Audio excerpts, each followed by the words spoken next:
Hold on to your butt. Come on, sucker. Let's get it on. Oh, you want to fight? You want to fight? I do not entertain hypotheticals. The world as it is vexing enough. You don't know anybody named Iris? I don't know nobody named Iris. Can I have a piece of toast? I don't give a damn what you think you are entitled to. We are changing the course of history as we see it. That is what Wesley demands. How could you do this to me? Really, I want to know. Why did you do that? What you feel only matters to you. Step back for 1 minute and look at the big picture. And that's all? No, not for the real fire. We offer you a bond, a family that very few can understand. Help me. Help you. And don't do drugs. Or whatever movies with Wesley and Iris. What up, and welcome to Or Whatever Movies. I am your co-host, Iris, and I'm here with my older brother, Wesley. And today we're talking about a movie from last year, 2020, The Midnight Sky. Midnight Sky. It is everywhere. On the Midnight Sky page on IMDb, there is an ad for The Midnight Sky. Where are you looking up Midnight Sky? On IMDb. It's on the homepage, but it's also on the actual Midnight Sky page. It's hilarious. So what is their angle on presenting Midnight Sky in the stuff you're looking at? Is it him in his parka gazing at the midnight sky? No, he's looking kind of to the left, and he's got a hand on Iris. Man, spoiler. Let's just refer to her as punk-ass little kid. We find out fairly early on that her name's Iris. Yep. Even though there's the convenient misdirect at the top that she could be Anna or Anna. Yep. I feel like this movie was full of potential misdirects. I assumed pretty early on that George Clooney was getting sick from radiation and not necessarily from whatever his terminal illness was. Right. And it was very clear that she was not affected by that. And so I was like, yeah, she's probably not really there. I mean, people go crazy when they're alone. Absolutely. And this is not the first of this kind of movie, not even the first of this kind of movie with George Clooney in it. The beginning of my confusion was not Iris, but rather the haziness, pun intended, of what the problem was. If he had a terminal illness, which preceded the radiation, why the radiation looked like smoke, why the radiation didn't seem to affect him, or maybe he didn't care if it did, when he walked outside and the animals were dying.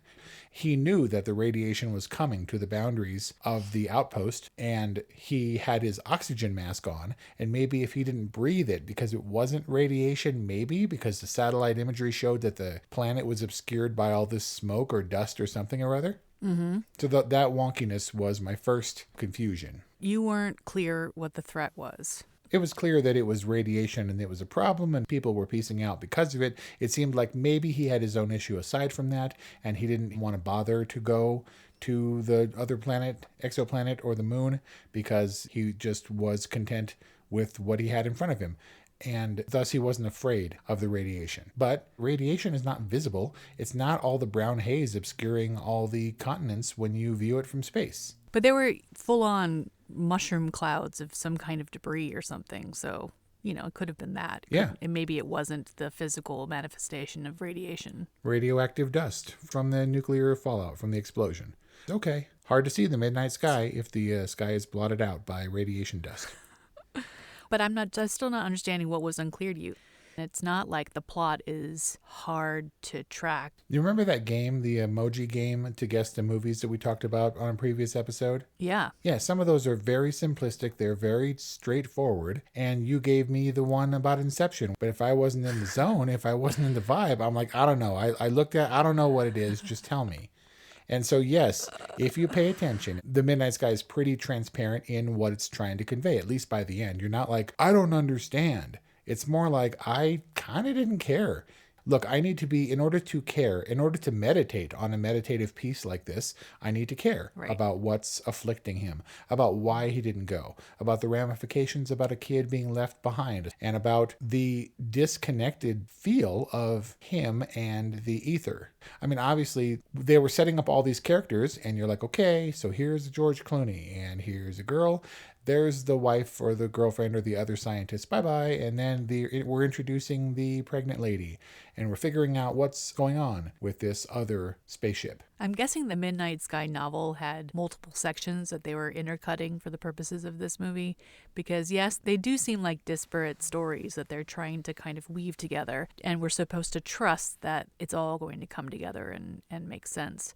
But to use your Inception emoji game analogy, I think that your problem with my convoluted, confusing emoji for Inception was not that it was hard, but rather that the emoji game is supposed to be fun. And yeah, okay. And that wasn't fun. It was annoying. And it's supposed to be fun. It's supposed to be quick. And that kind of applies to this, because The Midnight Sky was certainly none of those things. Well, neither was George Clooney's previous lonely space movie. He was more or less alone for the majority of Solaris, which I love. You know, there were a lot of lonely elements, maybe not for his character specifically, in Gravity, of course, but there's also, you know, Ad Astra, it's reflective and contemplative, and Moon, all these kinds of movies. Isolation, especially in 2020, is not a foreign theme. And those were more fun to me because I was immediately engaged. This movie didn't speak to me at the top, and I was like, okay, let's pick it up a little bit. But you're supposed to, he's establishing the atmosphere, the loneliness, the isolation.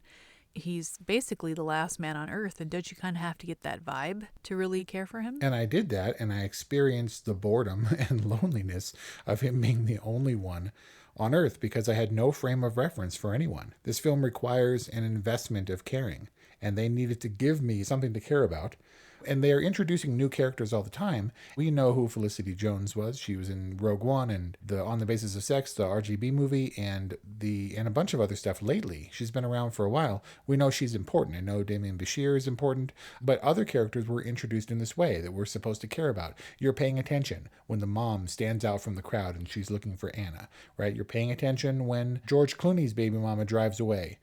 Even though we don't have all the connections. And then he and Iris inexplicably leave the safety of the base to travel to another place. And they come across the plane crash and wondering about the significance of that dude. And so whatever, we're leaving the safety of this thing. It's not what I would have done, but okay. This is a one-time deal. They decide to leave the base on the snowmobile with very little supplies, obviously never ever intending to come back. This is a one-way shot. And so this movie propels us along in ways that I didn't quite understand. So they come across the guy in the plane crash, and then they come across the little boxcar station in the middle of nowhere, and now they're going to sleep, and now they're wet. Why are they wet? Well, he's wet. She doesn't get wet. Yeah, and he throws her out the window and goes to great lengths to save her, almost dies himself. And now they're worse off than Plain Dude in that they're soaking wet and they're wandering around in the middle of nowhere. In a snowstorm. Yeah, they wouldn't last minutes. Well, you know that his clock starts ticking the moment he loses his transfusion machine. So it's like, you already know the dude's gonna die. But he's also now responsible for her, as evidenced by his panic to try to keep her alive when he loses her. He's going down, there's no doubt about it. And now he's icy and cold and he lost her on top of it. But he's stumbling around. Then he finds her again, and they're both wet and icy, okay? I don't think she's wet. Whatever, he's wet, and he's sickly. And now there are wolves, and now Iris is gone. It goes from bad to worse. And then he gets that ice goatee, where his entire face is covered with ice. And Kelly's like, he might lose his lips. It was like a donut of ice stuck to his face.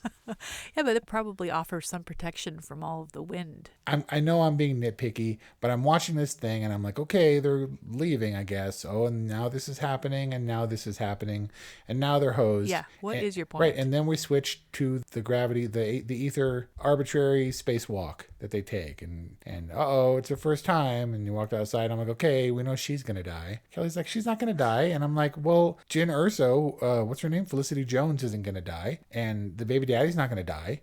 And so it's got to be her. And then she didn't die. And then she died. And then got her in a thing. And maybe she's going to live. But then she's not going to live because the blood skittles were flying around. But not one of those drops of blood hit and stuck to anything as blood or water would. In fact, it bounced off of stuff. It's called the covalent bond. Liquid sticks to itself. But still, you look at, you do the same thing when they drink orange juice in space. Give or take the viscosity of blood. And that it all floats around in bubbles until it hits you in the face, and then it splatters everywhere just like water does. None of those things. Into littler bubbles. No, that's not how liquid works in space. It's how liquid works up to a point, but they don't stay like Skittles forever. And it was beautiful, but also unrealistic.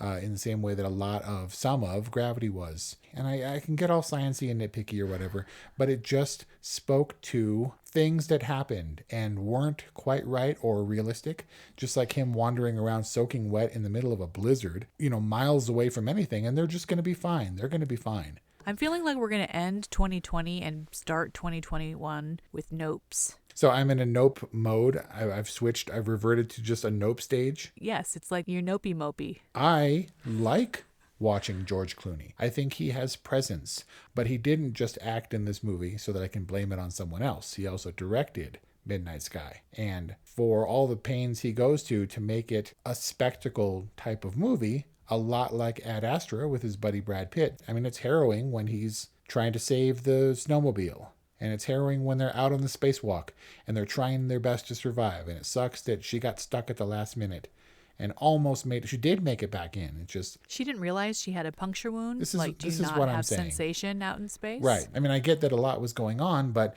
also her suit would have immediately depressurized. So there's a lot of little stuff like that it feels like they're like, nobody will pick up on that. We're focused on the emotionalism of she's one of only 4 people on their spacecraft. Headed off to an uncertain fate, and that's what we're focusing on the possibility of losing her, not on the logistics and the limitations of space.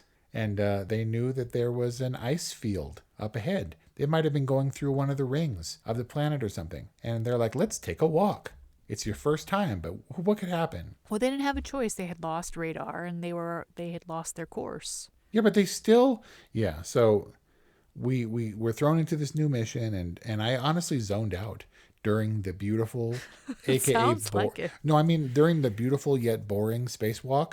I started thinking about stuff, and it wasn't until the ice storm brought me back to reality that I was like, oh, okay, so here's the stakes part. I get it. You're in space and it's beautiful. You can't go for a spacewalk just for the spectacle of it. There's got to be something has to go wrong. Yeah, it was the computer generating the story. If we go out on a spacewalk, things must go wrong. If we venture away from the base, things must go wrong. Insert twist at the end. But this wasn't an Apple original. This was a Netflix original. I mean, same difference. I don't even remember the context for some of these things. I wrote, okay, now they're walking, and they're wet and icy, and now they're singing, and they almost died. Who's singing? They were singing Sweet Caroline on the spaceship. Oh, right. Relevant? Who knows? Right. Well, that was what ultimately tipped me off that something had to go wrong, because the filmmakers have to put you at ease before calamity strikes, right? And just knowing that construct, isn't that a little bit frustrating? If you're going to get into the sing-along, you just know that it's going to be punctuated with something horrible. Yes. I mean, if you're ahead of it, then yeah, it's kind of almost impossible to enjoy the sing-along. It just becomes this ominous foreshadowing of the disaster to come. And as well, if you have a space movie where things are in jeopardy, you inevitably have to bring up the slingshot maneuver. Right? You're out of options. We're going to slingshot around this bad boy, and that's going to save the day. But that had to have been native to the novel. I mean, that doesn't seem like something they had to construct for the film. I mean, that was essential to the story, that they had to go back to K-23. I'm kind of bummed. I wanted to like this movie. I wanted it to wash over me, and it never came together. And of course it did come together. Of course, she's Iris. The girl never really existed. The girl was also presumably a vision in the back of the car, wasn't she? No, that was actually her, but he never saw her. That was either he got a glimpse, he had enough of an impression of her that she was forever frozen in time as that girl he had seen that day. But he didn't recognize her. It was interesting to me that Felicity Jones was actually pregnant during this movie. And oh, really? George Clooney said he ordinarily would have freaked out about something like that in his younger years or his greener directing days, because he's directed other movies. He would have been freaked out about her being pregnant? Yeah, what do? Like right before shooting, oh, by the way, I'm pregnant. You can do the thing where you mask the belly and put him behind desks and stuff. But also he's like, this could be good. Let's roll with it. Oh, you mean that wasn't in the story that she was pregnant? No, she was that's pregnant. good. Right, and that's great. And I really like what Clooney and Grant Heslov have done before. In some of the features that I watched, he talked about being out in the elements and it being excruciatingly cold. And his eyelids would freeze shut and he wouldn't be able to think. And this girl that was playing Iris, the young version, was along for the ride and was up for anything. Didn't complain, was great to work with. And he's like, man, we were really out there and it was really tough. And we really worked really hard. And I'm like, God, I wish that had paid off. Wasn't it the same screenwriter from The Revenant? That would make perfect sense. I did not track it because I did not care. I wasn't like, who is this up-and-comer we should be following? Thematically, I enjoy his work and want to follow it. Yeah, I think that Mark L. Smith was the writer for The Revenant 2015. Man. So he has his snow fetish. Such a beautiful film where things happen because it's time for a thing to happen.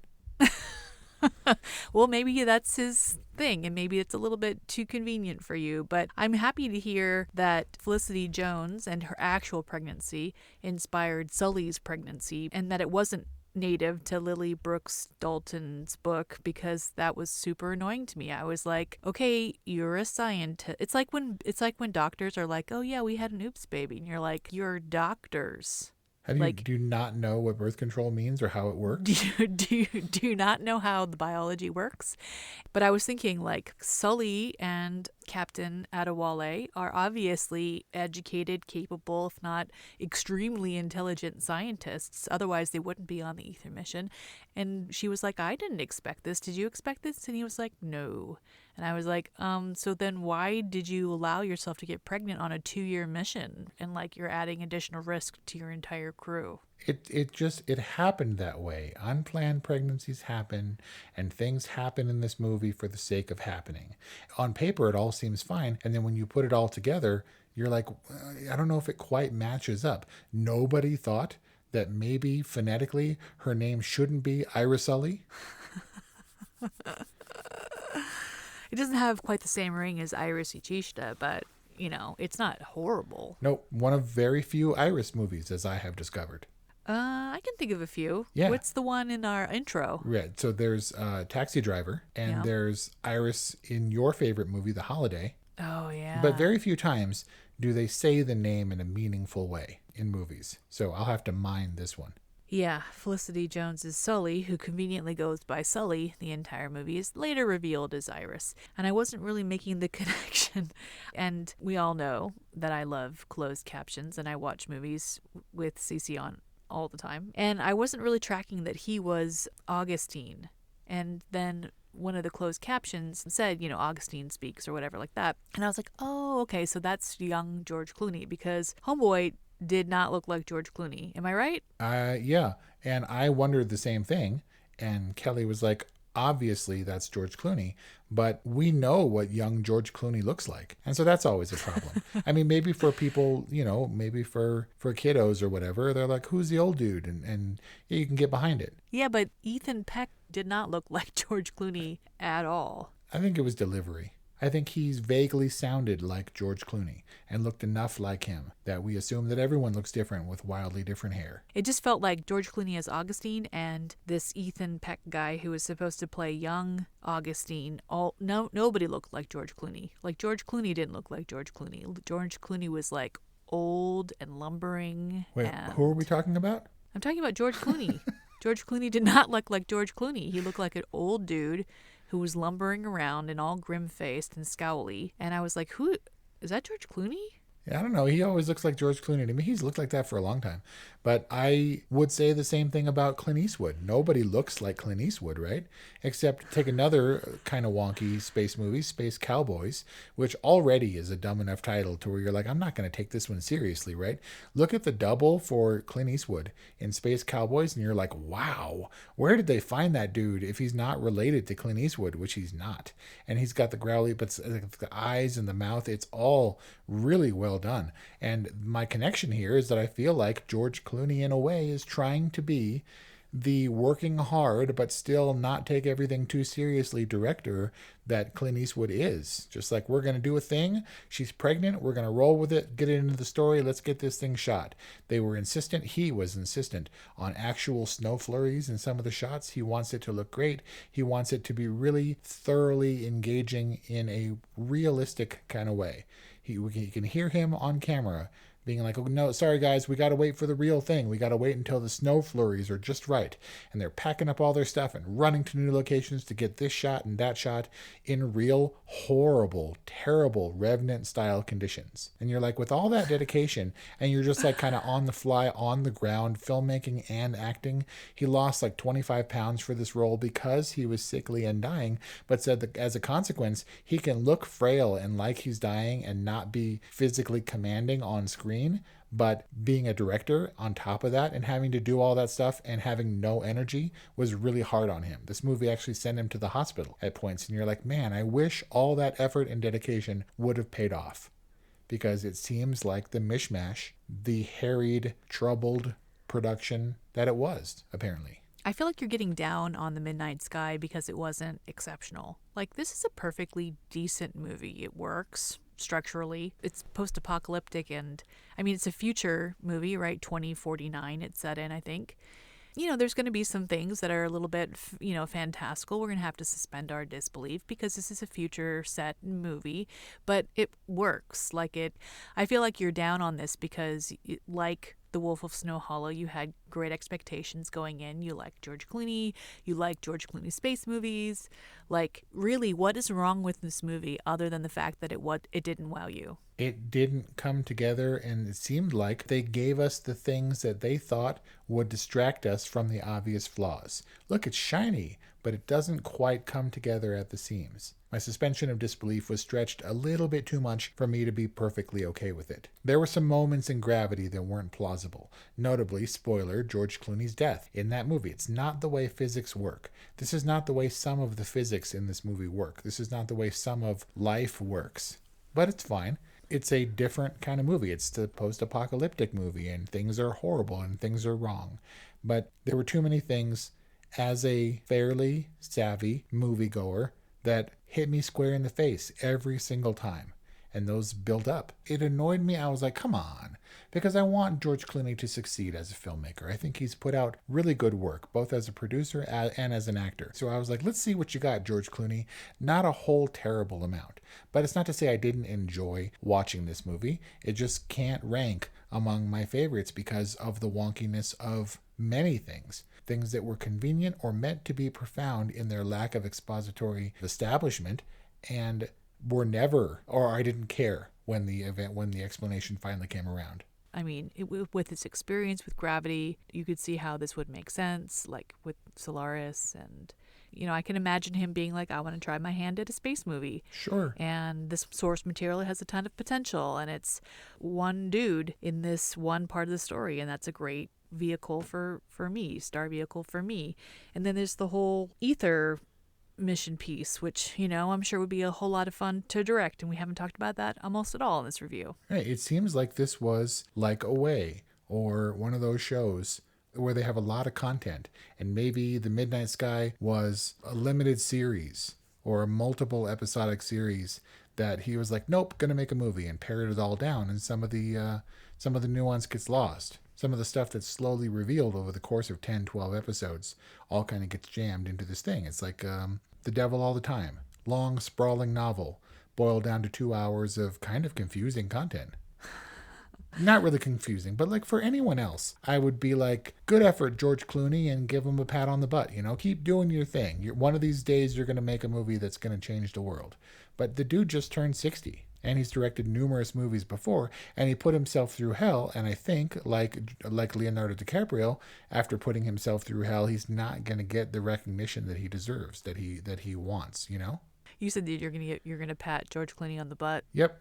We really need to talk about the Aether crew though a little bit, because Kyle Chandler was great, and he's always great, even if he was a little Kyle Chandler in this role. Is it bad that I don't know who the hell you're talking about? You know who Kyle Chandler Who the is? hell's Kyle Chandler? Do you know how many times we have referenced Friday Night Lights in this podcast and you have no idea what I'm talking about? You're right. Football movies that I should know and love. Football series. There was a movie, but I'm talking about the series. Kyle Chandler is the coach in the series, and he's the best coach ever, according to Brian. Yeah, but who? I thought he was pretty darn great. But who was he in this movie? He was Mitchell. He was the captain of the Aether mission. Or not the captain, he was the pilot. I thought... David Oyuelo. Am I pronouncing that? Sure. I thought he was the pilot. Oyuelo. No, he was the captain. And Sully, played by Felicity Jones. Like, I just can't stand Felicity Jones. I can't stand her. Oh my God. I mean, it just sounds petty, but I just can't stand her. But she's fine for me. But George Clooney, I'm saying that I like George Clooney, that I like more or less everyone involved in this movie, and yet the movie came out being less than I expected it to be. And you're saying you actively dislike Felicity Jones, and yet you've spent this entire review defending Midnight Sky. Well, because I'm not really finding your dismissal of this movie to be fully justified. Like, if this were a Hallmark movie, it would be like, well, it was a really good Hallmark movie. Nope, can't judge it by that metric. I'm just saying that there are probably people out there who want something that's gentle, and they want something that's meditative, and they don't want something that's overly convoluted. Like, this was a simple story with a simple plot. And, you know, ultimately it's about the reunion of father and daughter, and Augustine is able to do something very special for his daughter, you know, essentially save her life, and he gives her a second chance. And what's so wrong about that? It's kind of sweet. They killed the female character, and there was blood everywhere. How gentle and meditative was this movie? Do you see how harrowing that snowmobile rescue was? Well, the antagonist or the villain is not, you know, it's not people killing people, although I guess the nuclear holocaust or whatever that is was probably not a natural disaster. But otherwise, it's, you know, it's man against element. It's man and woman against element. It's man and woman against space. There were wolves. It's man and girl against snow. It's Maya against meteor shower or whatever that thing was. I mean, it's not like it was people hurting people. No. Except for the nuclear holocaust. But it could have been. They had those elements. All we were missing were ravenous space monkeys. Eating you through the face? Yep. Like eating you through your helmet face? All right. So... But no. Nobody, nope. No, dude. I'm giving Midnight Sky, it's just whatever. I liked watching this movie. I was just like, man, I wish they could have hit a couple of those, the better parts a little bit harder, and maybe tied together some of the things that might have been better served if they were like, oh, we'll totally address that in the inevitable sequel or season 2. Neither of which we're ever going to see, so it is what it is. And it's fine. It's fine. It's fine. It's fine. It's a fine movie. I'm not terribly interested in post-apocalyptic isolation tales right now, but it was fine. And, you know, Netflix brings our tour movies to the screen, albeit maybe the little one. And maybe that's fine and good, but, you know, maybe also we didn't necessarily need the Midnight Sky. In fact, maybe Netflix needed George Clooney more than we needed the Midnight Sky. I agree. That's fine. Just as long as we understand that fine for me is not the same as all right. Fine is whatever. You have to grasp the tone, not on paper. It's fine. The tone that you can't grasp in a written review, but you can only get here on Or Whatever Movies. I've spent the last half hour defending the Midnight Sky just because you're nitpicky and nopey-mopey. But I also give the Midnight Sky a non-bar clearing review of boring. Look at, man, what a twist. A better twist in the Midnight Sky. That's our talk on the Midnight Sky. Let us know what you think.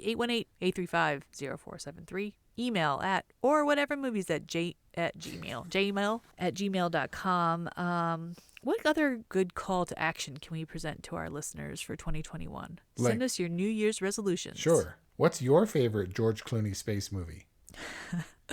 You know, can't you do polls, like mini polls on social media? Yeah, but I don't want to. I'm already busy enough. Yeah, you're our social media ambassador, dude. You gotta step it up. What's your favorite Felicity Jones space movie? Thanks for listening, and we'll see you next time.